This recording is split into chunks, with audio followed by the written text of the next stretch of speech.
You're listening to a 3CR podcast created in the studios of independent community radio station 3CR in Melbourne, Australia. For more information, go to allthews.3cr.org.au.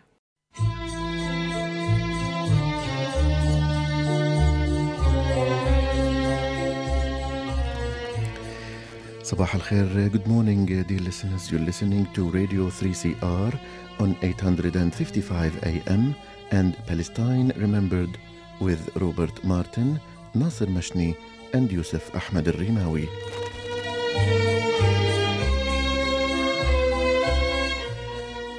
Palestine Remembered is Australia's only English language radio program that is totally dedicated to Palestine.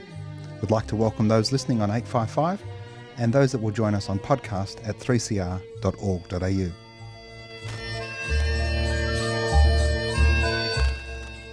Thanks for joining us. Stay with us and enjoy the episode.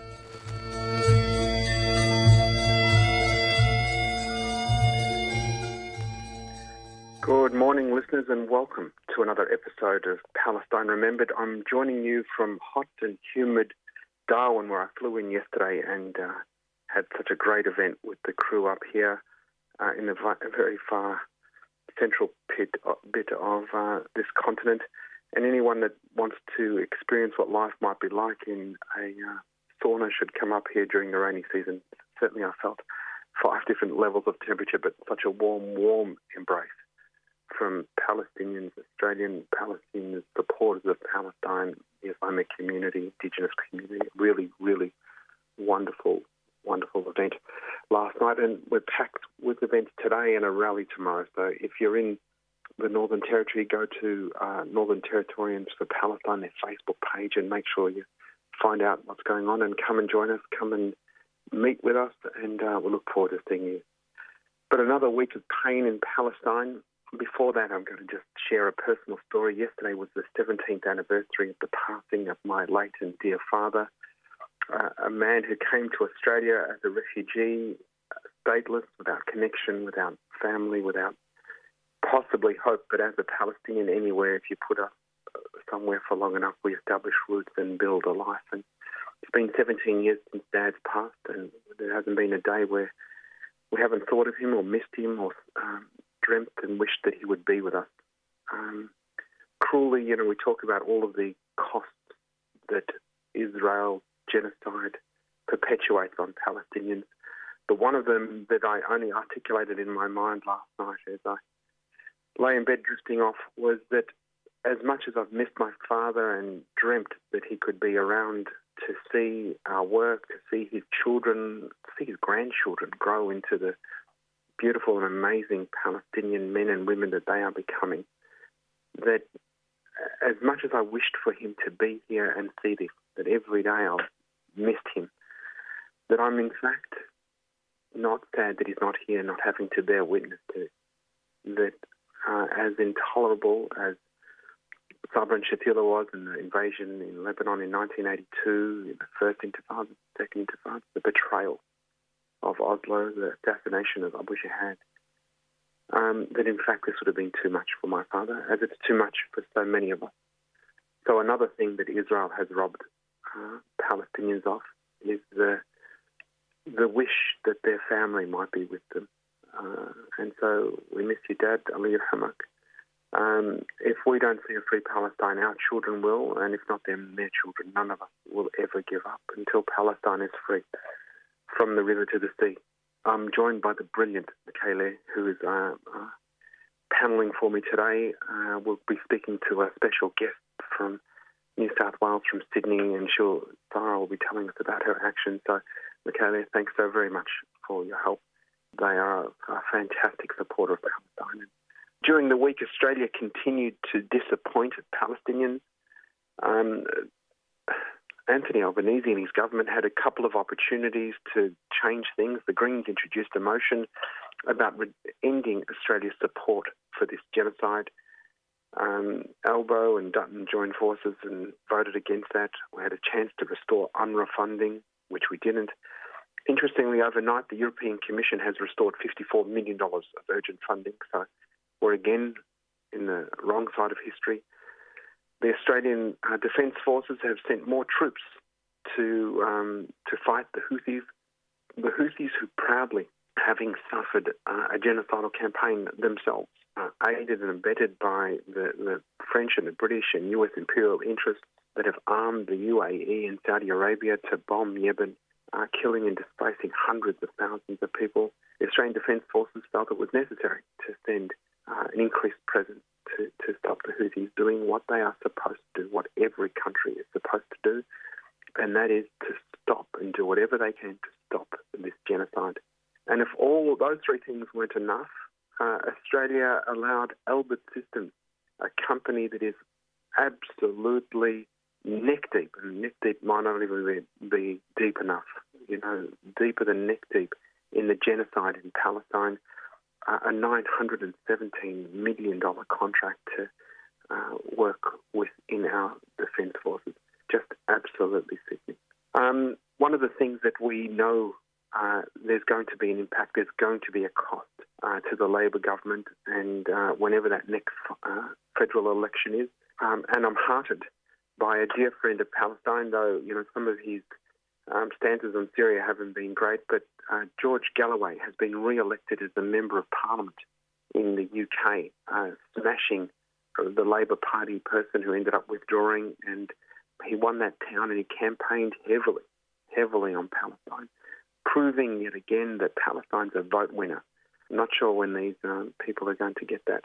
But while we're talking about votes, our dear friend Rim Yunus, who is running in Dunkley, she's there today. We wish her every bit of solidarity and strength. And if you've got nothing to do today, please drive down there to Frankston South. Find Rim, give her some support, hand out some how to vote cards. There will be nothing better to do than today for Palestine than to help Rim introduce a bit of a shock to that system that says there should only be only two people. We talk about things to do, and I'm really excited to be joined by Sarah in a minute. But you should be thinking about things you can do. There are petitions that we've signed. We've all come along to rallies, etc. But start organising in your workplaces. Start organising amongst your family and friends.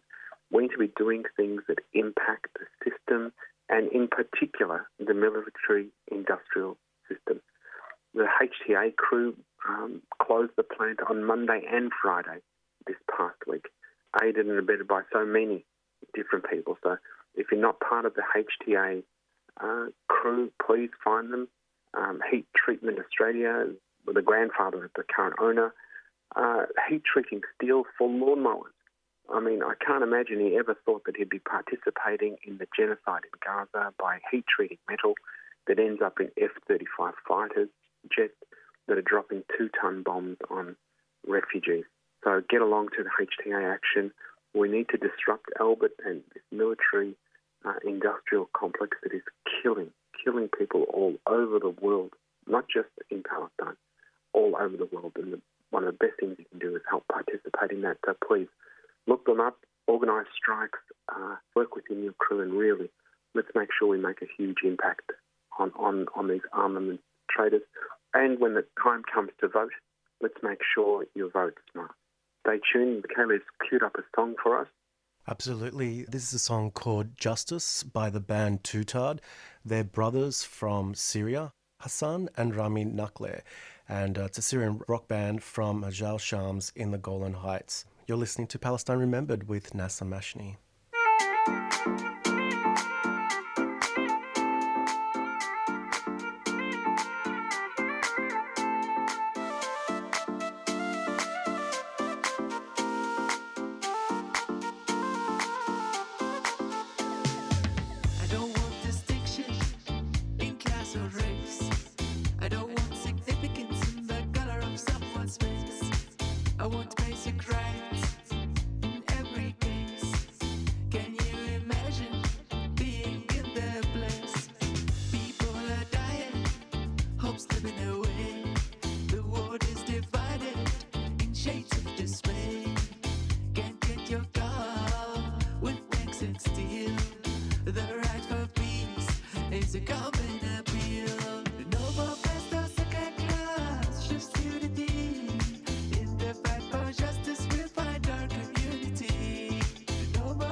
Equality rise, shine like a sun, a mirror to the world, reflecting light in this global soul. We sing tonight, wide open hearts, with hand in hand, breaking the chains across the land, fighting for justice. Our voices will blend for one world united. Our music transcends. Ain't no time can erase the dreams we're holding in my dear. A world of empathy and peace where no one lives in fear. Ain't no time can erase the dreams we're holding in my dear. A world of empathy and peace where no one lives in fear.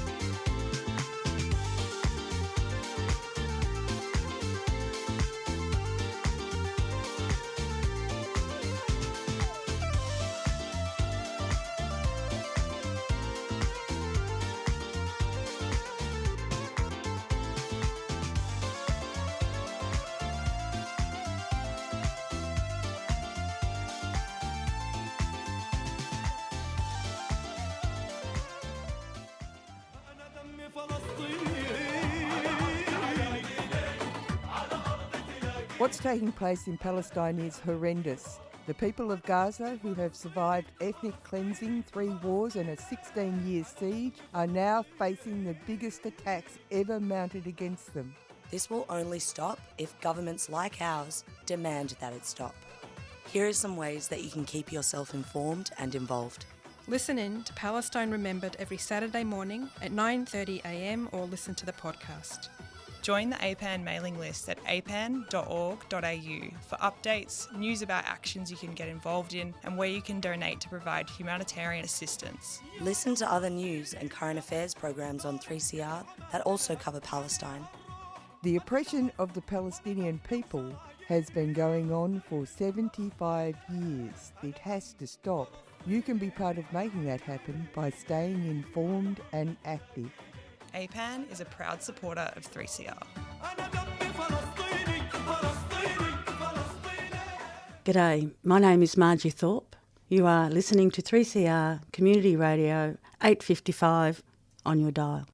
Okay, and we're back. Nasser and Sarah on Palestine Remembered. Good morning, Sarah. How are you? I'm good, thank you, Nasser. How are you? Really, really well. So exciting to have you on the show, and thank you. I'm sorry about the technical difficulties of trying to make a 3-way call all across the continent. Thank you for having me. An absolute pleasure. One of the best, or the slivers of a silver lining, if there can be, since October 7, has been the engagement and the uplifting of Australian Palestinians and, in fact, our youth. Sarah is a young woman who I have known for perhaps longer than she realises. Her father was a very active and foundation board member of the Australia-Palestine Advocacy Network, APAN. He's a great and dear friend and wonderful Australian Palestinian. But when we used to do our fundraising dinners, her father would get her to sell raffle tickets, and now she has grown into an activist in and of her own right, and a fierce and determined Australian Palestinian who will not rest until Palestine's free. Now, Sarah, you have done a wonderful action. I didn't tell the audience too much about what you're doing, so why don't you tell us first what the action is and how it came about? Mm-hmm. So the action is a 24/7 picket outside of our Prime Minister's office, Anthony Albanese, in Marrickville. I am a constituent of his, and I also have a business in his constituency. And I was approached by a local mother who told me that there had been mothers that were picketing outside of his office every single Thursday since October, demanding that he speak to them and hear their concerns, as you know, they've not been answering our phone calls and emails. And so I started joining them. And one time I saw Anthony Albanese on the street, and I tried to approach to speak to him, and he told me to F off and shooed me away. we decided the following week that we would enter the office and occupy the office. So we did that, and then within minutes they'd called the police on us, 3 mothers with our babies, who we also had 2 other friends with us. That led to a lot of frustration within our community, Families for Palestine, and a friend of mine, after a rally 3 weeks ago, sent me a photo of her sitting outside of the gate of his office, saying that she was going to start the 24-hour picket. So I went and joined her, and we started messaging everyone we knew. And within a few hours, we were 12 people overnight. And then the next day, there was about 80 people. And it's just growing and growing by the day. We've had about 150 at one point on a Wednesday afternoon. So everyone is very frustrated that they're not being listened to. We're having the telephones hung up on us. Our emails aren't being answered, and our letters aren't being responded to.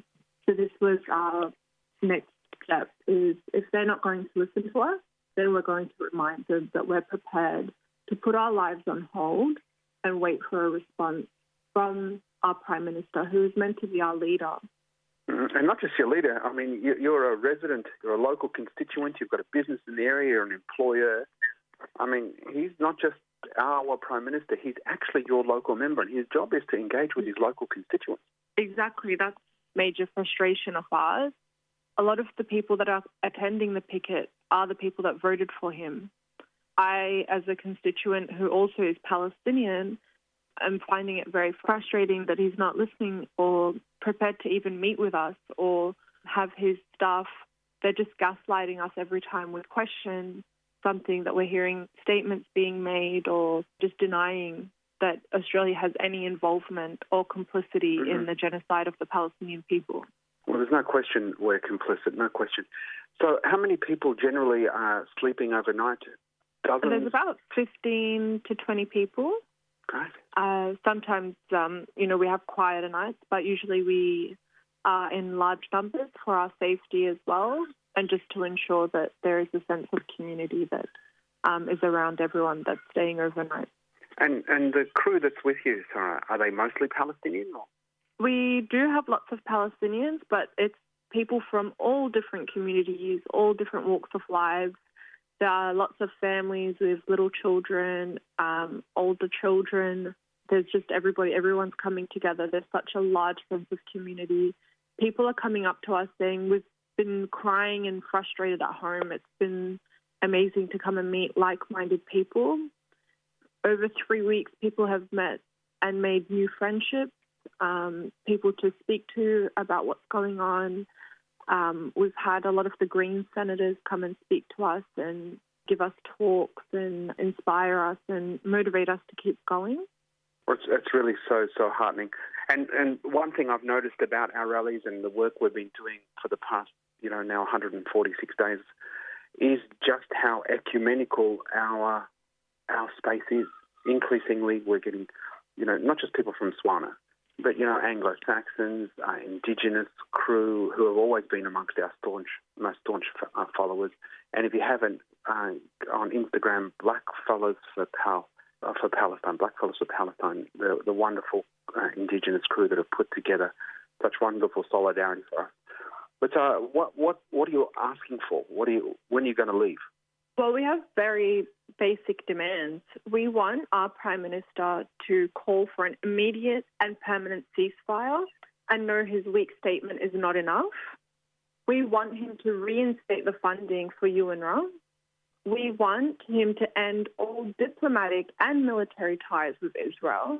And we are also calling on him to hold the media accountable for their inadequate media coverage on the ground in Gaza and the West Bank, and also the amazing work that people are putting on the ground here in Australia, all around the states, that's not being reported on. So have you had any media? We've had independent media, people write about us. We had The Guardian put a little blurb, SBS put us on TV for 15 seconds, but it was after Scott Morrison talking at the pro-Israel rally. we're not quite where we want to be in that regard, but we've sent out 500 media releases. So it's quite clear and loud that there's a narrative in this country that's being portrayed, and they don't want people to see what's going on. So and what you're we've being chosen silenced. that's exactly it. And what we've chosen to do is make our own media on all media platforms. So we encourage everybody to post as much as they can on social media, just to create the awareness about all the actions that are going on. And how if would they're not people going follow to you, cover Sarah? But do you have an Insta page or a Facebook or Twitter account for your action? Yeah. Little Palestine at Albers on Instagram. Is it Little Palestine as in small? No, Little Palestine as in like just the little kids, when they would come to the action, they would call it Little Palestine. No. So we've decided to call it Little Palestine at Albers. And there's Families for Palestine on Instagram who are looking after all of the back work that's going on, like the rostering, the media releases and the community liaising. They've been covering all of that for us. My personal one is Pink Kitchen on Instagram.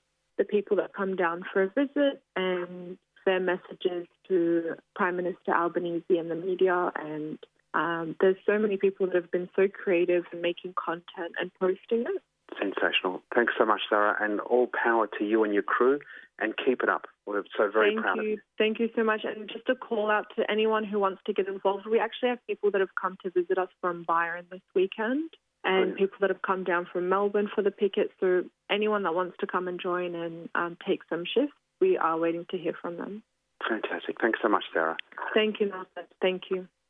You've been listening to Palestine Remembered with Nasser Mashni. Please, if you are listening, attend the rallies at State Library of Victoria this Sunday from 12 p.m. This weekend is a pots and pans protest, so please bring things that you can make noise with. Tell people to come and join you, read about Palestine, listen about Palestine. People in Palestine are being starved out by the Israeli apartheid system. So please listen into Palestine Remembered every Saturday, 9:30 a.m. and listen back to the podcast via 3cr.org.au/Palestine. Have a great day and we'll see you next week. Because the Palestinian fight isn't just the Palestinians' fight, it's all our fight, because it's a fight not just about land, it's about a fight for freedom. Everybody should be standing here today saying Free Palestine. Solidarity with our Palestinian brothers and sisters on behalf of the Gumbaynja Nation, my people who've never ceded their sovereignty. We should be recognising Palestine as a state and recognising the rights of Palestinians. 3CR. Stay tuned, stay radical.